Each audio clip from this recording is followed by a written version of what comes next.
مقصد تمہارا یہ ہو کہ باقی تمام دینوں پر اللہ کا دین دین اسلام غالب آ جائے۔ اب جب میں مکلف ہوں کہ سارے عالم پر،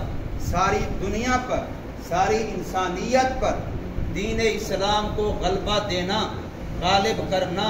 یہ میری محنت کا مقصد ہونا چاہیے،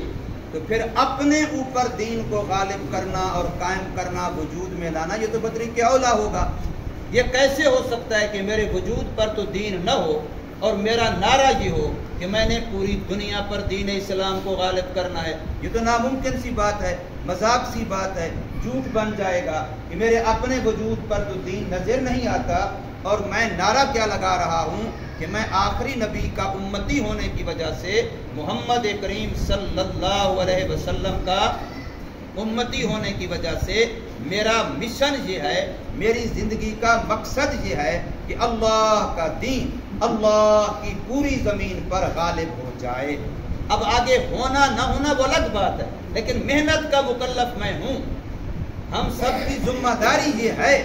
کہ تمام مدارس کام کر رہے ہیں اسی مقصد کے لیے، تمام مساجد میں کام ہو رہا ہے اسی مقصد کے لیے، تمام خانقاہوں میں اولیاء اللہ بزرگان دین کام کر رہے ہیں اسی مقصد کے لیے،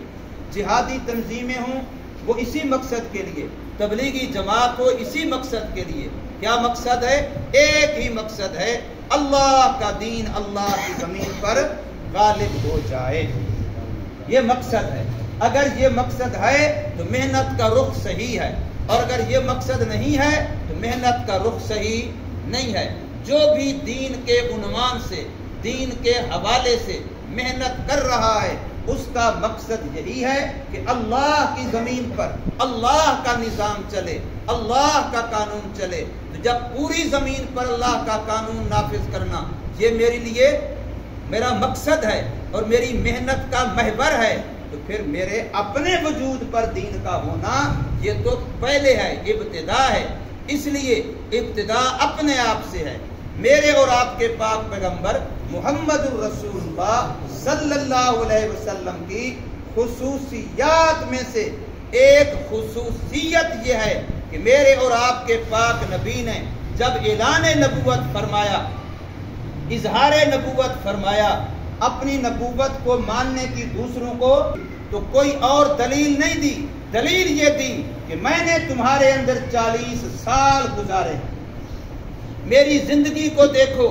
میں نے تمہارے اندر لڑکپن گزارا، بچپن گزارا، جوانی گزاری، 40 سال کی عمر میں نے تمہارے اندر گزاری ہے، میری زندگی تمہارے سامنے ہے، بس یہ تمہارے لیے دعوت ہے۔ میری زندگی میں حل وجدتمونی صادقا او کاذبا، تم نے مجھے سچا پایا یا جھوٹا پایا۔ اگر میری زندگی میں کہیں اعتراض کر سکتے ہو، انگل رکھ سکتے ہو، کوئی عیب خطا قصور نکال سکتے ہو، تو چیلنج ہے اپنوں کو بھی بیگانوں کو بھی۔ لیکن سب نے کہا جربناکا مرارن، ہم نے آپ کا بار بار تجربہ کیا، اور تجربے کے بعد بھی ہم نے سوائے سچ کے آپ کی زبان سے کبھی کچھ اور نہیں سنا۔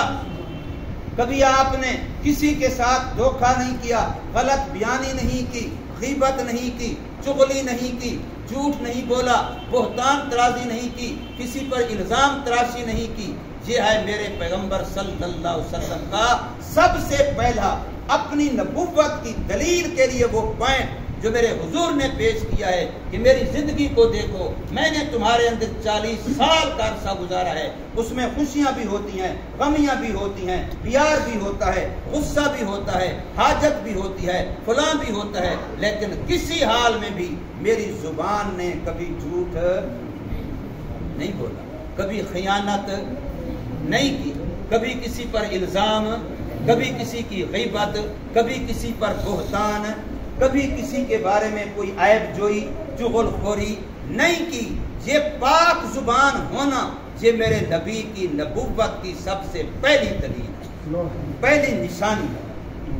اب یہی ہمیں حکم ہے کہ ہم بھی اپنے آپ کو ایسا بنائیں۔ یاد رکھیے میرے اور آپ کے پاک پیغمبر محمد الرسول اللہ صلی اللہ علیہ وسلم نے فرمایا کہ جو بندہ زبان ستھری لے کر کے آئے گا، زبان پاک لے کر کے آئے گا، زبان صاف لے کر کے آئے گا، زبان بے عیب لے کر کے آئے گا، اس کے لیے جنت کی میں ضمانت دے سکتا ہوں، اس بندے کے لیے میں جنت کی